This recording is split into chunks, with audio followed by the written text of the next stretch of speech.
ಏನು ಹಿರಿಯ ನಿರ್ದೇಶಕರು ಮತ್ತು ದ್ವಾರಕೀಶ್ ಅವರ ಸಂಬಂಧಿಕರು ಭಾರ್ಗವ್ ಅವರು ನಮ್ಮ ಜೊತೆ ಸಂಪರ್ಕದಲ್ಲಿದ್ದಾರೆ. ನಮಸ್ಕಾರ ಭಾರ್ಗವ್ ಸರ್. ನಮಸ್ಕಾರ ಸ್ವಾಮಿ. ನಮಸ್ಕಾರ. ಯಾವ ಕಾಲದಿಂದ ಜೊತೆಯಾಗಿದ್ದಂಥವ್ರು ತಾವೆಲ್ಲರೂ ಕೂಡ ಒಟ್ಟೊಟ್ಟಿಗೆ ಸಿನಿಮಾ ರಂಗವನ್ನ ನೋಡಿದಂಥವ್ರು? ಎರಡು ಮಾತಿಲ್ಲ. ಎರಡು ಮಾತಿಲ್ಲ.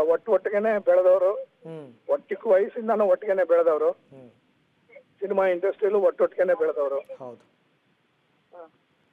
ಆಮೇಲೆ ಅಣ್ಣ ಮೋರವರೆಲ್ಲಕ್ಕಿಂತ ಹೆಚ್ಚಾಗಿ ಅವನ್ನ ನಾನು ಮರೆಯಕ್ಕೆ ಆಗಲ್ಲ. ಕಾರಣ ಏನಂದ್ರೆ ನನ್ನ ಜೀವನದ ಮೊದಲನೇ ಚಿತ್ರ ಭಾಗ್ಯವಂತರಿಗೆ ಅವಕಾಶ ಮಾಡಿಕೊಟ್ಟ ಬೆಚ್ಚದೆಯ ನಿರ್ಮಾಪಕ ಅಂತ ಹೇಳ್ಬೋದು. ಒಂದು ಹೇಳೋದಾದ್ರೆ ಒಬ್ಬ ಧೀಮಂತ ವ್ಯಕ್ತಿ ಅಂತ ದ್ವಾರಕೀಶ್ನ ಹೇಳ್ಬೋದು ನಾವು. ಧೀಮಂತ ವ್ಯಕ್ತಿತ್ವಗಳು ಮರೆಯಾದಾಗ್ಲೇ ನಮಗೆ ಆ ಹಿಂದಿನದೆಲ್ಲ ನೆನಪಾಗುತ್ತೆ. ಇಲ್ಲ ಸರ್, ಮರ್ಯಾದೆ ಅಂತಾನೆ ಏನಿಲ್ಲ. ಬದುಕಿರುವಾಗಲೂ ಎಲ್ಲಾನು ನಾವು ಎಲ್ಲ ಇಂಟರ್ವ್ಯೂಗಳು ಹೇಳ್ತಾ ಇರ್ತೇನೆ. ನನಗೆ ಅನ್ನದಾತ ಅವನು ಮೊದಲ ಅವಕಾಶ ಕೊಟ್ಟ. ಯಾರು ಕೊಡ್ತಾರೆ? Rajkumar and Saroja Devi part ಮಾಡುವಂತ ದೊಡ್ಡ ಚಿತ್ರನ ಮೊದಲನೇ ಚಿತ್ರವಾಗಿ ಯಾರು ಕೊಡ್ತಾರೆ ಹೇಳಿ? ಅಂತದ್ದು ಕೊಟ್ಟ ಅವನು. ಅದನ್ನ ನಾನು ಮರೆಯಕ್ಕಾಗೋದಿಲ್ಲ. ಅದಕ್ಕೇನೆ ಧೀಮಂತ ಅಂತ ನಾನು ಹೇಳಿದೆ. ಬಟ್ ಭಾರ್ಗವ್ ಅವರ ತಂಗಿ ಯಜಮಾನರು ತಾವು. ಹೌದು, ಎರಡು ಮಾತಿಲ್ಲ. ಬಹಳ ಕಷ್ಟ ಆಯ್ತು, ಇಬ್ಬರಿಗೂ ಕಷ್ಟ ಆಗ್ತಾ ಇದೆ. ಅವಾಗ ಒಂದ್ ಸ್ವಲ್ಪ ತುಂಬಾ ನೀವೇ ಬರುತ್ತೆ ಬೆಳಗ್ಗೆ ಎಲ್ಲ ಆಯ್ತು, ಕ್ರೋಢೀಕರಿಸಿದ್ದು ಆಯ್ತು, ನಾನು ನನ್ನ ಮನೆಯವರೆಲ್ಲ. ಈಗಲೂ ಕಷ್ಟ ಆಗುತ್ತೆ. ಕೇಳಿದಾಗಲೂ ಮಾತಾಡಕ್ಕೆ ಕೂಡ ಗದ್ಗತವಾಗುತ್ತೆ ಗಂಟ್ಲುಗಳು. ಈಗ ಅಷ್ಟು ಒಟ್ಟಿಗೆ ಬೆಳೆದಿದ್ದು ನಾವೆಲ್ಲ. ಏನ್ ಆರೋಗ್ಯದ ಸಮಸ್ಯೆ ಏನಾಗಿತ್ತು ಸರ್ ಅವರಿಗೆ? ಅದಕ್ಕೆ ಸ್ವಲ್ಪ ಬ್ರೀತಿಂಗ್ ಏನೊಂಚೂರು ಟ್ರಬಲ್ ಇತ್ತೆ ಹೊರತು, ಬಟ್ ಹೋಗುವಂತದ್ದೇನಲ್ಲ ಅದು. ಹೋಗುವಂತದ್ದಿಲ್ಲ. ಬೆಳಗ್ಗೆ 7 ಗಂಟೆಗೆ ಎದ್ದು ಕಾಫಿ ಕುಡಿದಿದ್ದಾನೆ. ಕಾಫಿ ಕುಡಿದು ಬಿಟ್ಟಿದ್ದಾನೆ. 9 ಗಂಟೆಗೆ ಎಪ್ಸು ಅಂತ ಯೋಗಿಗೆ ಹೇಳಿದ್ದಾನೆ.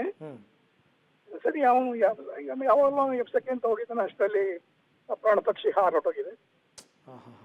ಆಮೇಲೆ ಪುನಃ ಡಾಕ್ಟರ್ಗಳು ಬಂದು ಚೆಕ್ ಮಾಡಿ, ಇಬ್ಬರು ಡಾಕ್ಟರ್ ಬಂದು ಚೆಕ್ ಮಾಡಿದ್ರು. ಎಲ್ಲಾನು ಮಾಡಿದೆ, ಡಿಕ್ಲೇರ್ಡ್ ಹಿಮ್ ಡೆಡ್. ಈಗ ಮನೆಗೆ ಹೋಗ್ತಾ ಇದೀವಿ ನಾವು. ಏನು ಹಾರ್ಟ್ ಅಟ್ಯಾಕ್ ಅಂತ ಏನು ರೀಸನ್ ಏನಾದ್ರು ಕೊಟ್ರ ಸರ್ ಡಾಕ್ಟರ್? ಇಲ್ಲ, ನಂಗೆ ಗೊತ್ತಿಲ್ಲ. ಈಗ ಮನೆಗೆ ಹೋಗ್ತಾ ಗೊತ್ತಾಗುತ್ತೆ. ಮೋಸ್ಟ್ಲಿ ಹಾರ್ಟ್ ಅಟ್ಯಾಕ್ ಅಂತ ಕಾಣಿಸುತ್ತೆ. ಯಾಕೆಂದ್ರೆ ದಿಢೀರ್ ಅಂತ ಹೋಗ್ಬಿಟ್ನಲ್ಲ, ಅವ್ನ್ ಕಷ್ಟಪಟ್ಟಿಲ್ಲ, ಏನ್ ಆರಾಮ್ಸೆ ಹೊಟ್ಟೋಗ್ಬಿಟ್ಟಿದ್ದಾನ್ರಿ.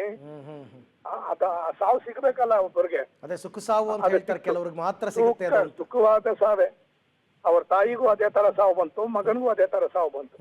ಅವರು ಮಲಗಿದಾಗ್ಲೇನೆ ಹೊಟ್ಟೋಗ್ಬಿಟ್ರು. ನಾನು ಮತ್ತೆ ಆಮೇಲೆ ಇವನು ಹಂಗೆ. ಬಟ್ ಯಾವಾಗಲೂ ಒಂದಷ್ಟು ರೂಮರ್ಸ್ಗಳೆಲ್ಲ ಅವಾಗ ಬರ್ತಾ ಇತ್ತು, ದ್ವಾರಕೀಶ್ ಅವ್ರು ಇನ್ನಿಲ್ಲ ಅಂತ ಅಂದ್ಬಿಟ್ಟು. ಯಾರೋ ಮೊದ್ಲೇನೆ ಅವ್ನು ಬದುಕಿದ್ದಾಗ್ಲೇನೆ ಅವ್ನು ಕಳಿಸ್ಬಿಟ್ಟಿದ್ರು. ನಿಜ 3 ಸತಿ ಕಳಿಸಿದ್ದಾರೆ. ಈ ಸತಿ ಅವ್ರಿಗೆ ಚಾನ್ಸ್ ಸಿಗ್ಲಿಲ್ಲ, ನಾವೇ ಕೊಟ್ಬಿಟ್ಟಿದೀವಿ. ಆಮೇಲೆ ಸಿನಿಮಾಗಳನ್ನ ಕೇವಲ ದುಡ್ಡು ಮಾಡೋದಕ್ಕೋಸ್ಕರ ಮಾಡ್ತಾರೆ ಅಂತಾರಲ್ಲ, ಅದು ಸುಳ್ಳು. ದ್ವಾರಕೀಶ್ ಅವರ ವಿಚಾರದಲ್ಲಿ ನಿಜವಾದ ಕಲಾ ಸೇವೆ ಮಾಡಿದಂಥವ್ರು ಇವರೆಲ್ಲ. ಕನ್ನಡ ಕಲಾ ಸೇವೆ ಅಂತ ಕನ್ನಡ ಸೇವೆ ಮಾಡಿದವ ನಾನು. ಹೌದು, ಮಹಾನ್ ವ್ಯಕ್ತಿ ಅಂತ ಹೇಳ್ಬೋದು. ಯಾವ ಪಿಕ್ಚರ್ ಹೋಗ್ಲಿ, ಯಾವ ಪಿಕ್ಚರ್ ಬಿಡ್ಲಿ, ನಡೀತಾನೆ ಇರೋನು, ಮುಂದೆ ನಡೀತಾ ಇರೋನು. ಬಂದ್ರು ಸರಿ, ಬರದೇ ಇದ್ರು ಸರಿ. ಸೊ ಈಗ ಓಕೆ ಭಾರ್ಗವ್ ಅವರ ಧನ್ಯವಾದ ಪಬ್ಲಿಕ್ ಟಿವಿ ಜೊತೆ ಮಾತನಾಡಿದ್ದಕ್ಕೆ. ಪ್ರತಿಯೊಬ್ಬರು ಕೂಡ ನೋಡಿ, ದ್ವಾರಕೀಶ್ ಅಂತಂದ್ರೆ ಅದೊಂದು ರೀತಿ ಕನ್ನಡಿಗರ ಮನೆ ಮಾತು. ದ್ವಾರಕೀಶ್ ಗೊತ್ತಿಲ್ಲದೆ ಇರತಕ್ಕಂಥವ್ರು ಯಾರೂ ಕೂಡ ಇಲ್ಲ. ಸೊ ಹಾಗಾಗಿ ಪ್ರತಿಯೊಬ್ಬರಿಗೂ ಕೂಡ ಇದು ದಿಗ್ಭ್ರಮೆ. ಎಲ್ಲೋ ರೂಮರ್ ಬರ್ತಿತ್ತಲ್ಲ ಅವಾಗೆಲ್ಲ, ಹಾಗೆ ಆಗ್ಬಿಡ್ಲಪ್ಪ ಈ ಸುದ್ದಿನೂ ಅಂತ ಅಂದ್ಬಿಟ್ಟು. ಬಟ್ ಈಗ ಖಚಿತ ಮಾಹಿತಿ, ದ್ವಾರಕೀಶ್ ಅವರು ಸ್ವರ್ಗಸ್ಥರಾಗಿದ್ದಾರೆ.